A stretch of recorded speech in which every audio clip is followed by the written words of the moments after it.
അസ്സലാമലൈക്കും. ഇന്നത്തെ നോമ്പ് വിശേഷങ്ങളുണ്ടല്ലോ.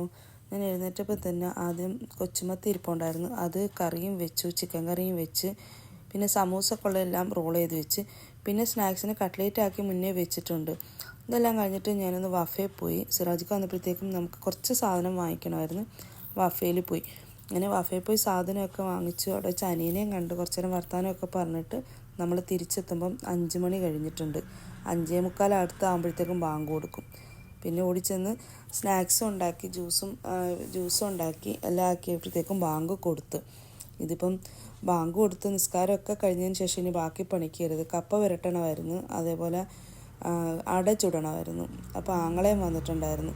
പിന്നെ കഞ്ഞി ശരിയാക്കണം, തേങ്ങ വാങ്ങിച്ചുകൊണ്ട് വന്നിട്ടാണ് കഞ്ഞിയൊക്കെ ശരിയാക്കിയത്. പിന്നെ അതെല്ലാം ആക്കി നല്ല അടിപൊളിയായിട്ട് കപ്പയും കഞ്ഞിയും എല്ലാം ആയിട്ട് കഴിച്ച്. പിന്നെ മക്കൾക്ക് പൊറോട്ടയും ചിക്കൻ കറിയും ഉണ്ടായിരുന്നു. അവർക്ക് പിന്നെ കുറേ കഴിഞ്ഞപ്പോഴത്തേക്കും പൊറോട്ടയും ചിക്കൻ കറിയും വേണമെന്നുണ്ട്, അതും കൊടുത്ത് ഒരു ഗ്ലാസ് ചായ ഇട്ട് ക്ലീൻ